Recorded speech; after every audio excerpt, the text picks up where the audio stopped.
Estimates there have reached $13.5 million.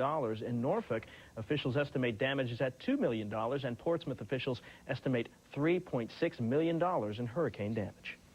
And the Wildlife Center of Virginia mobilized to help some of the tiniest victims of Hurricane Bonnie, hundreds of baby squirrels. More than 600 baby squirrels were recovered after being blown from their nests during the Virginia Beach storm. 110 of the young patients were transported to the Wildlife Center for treatment. They'll be cared for by trained foster parents until they're ready for release. We're probably going to try to return them to tidewater. These animals are from that population. They're a group of animals that undoubtedly are adapted to that climate, and that population is going to be severely impacted as a result of this hurricane coming through right during the 2-week period when the babies are most vulnerable. The Wildlife Center is asking for community support, supplies, or money to help pay for the disaster relief effort. If you'd like more information on how you can help, call the number on your screen. It's 540-942-94.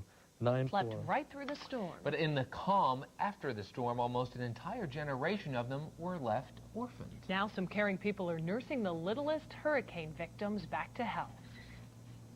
I had this mental image of it sort of raining squirrels.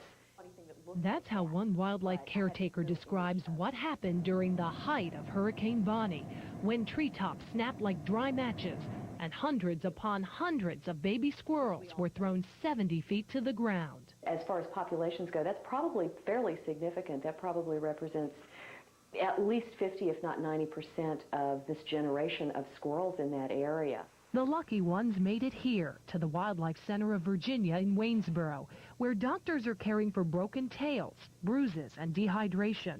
The youngest ones are being kept alive in incubators. And with no mamas to go to, feedings are 4 times a day by syringe. It may take a few weeks, but once these guys are healthy enough, they'll be released back into the wild near their homes in Virginia Beach. But with tall trees to nest in, you might be wondering, why not just release the squirrels in the woods of the Shenandoah Valley? These squirrels all came from the Virginia Beach area, and it's almost like an entire generation of squirrels would be missing from that area if we kept them all up here in the mountains. In the coming weeks, the center will look for volunteers who are willing to put up squirrel boxes in their backyards. The goal is to make the squirrels' next introduction into the real world far less bumpier than the first. They are in good hands, believe you me. And if you would like to help the Wildlife Center of Virginia, they do take donations. How, with those things on camera, I mean, at least on the screen, they look like this big. I mean, they just are about that big. A couple of inches. And some of them don't even have their eyes open, which means they're about 2 to 4 weeks old. And they're just little babies. So how long will they stay there before they're turned back over? A couple months. Okay. And then they'll be released back into the wild in Virginia Beach, where I'm sure the folks down there are missing the new crop of squirrels. Yeah. That's a great story. Anyway. Some cute pictures this morning. Thanks.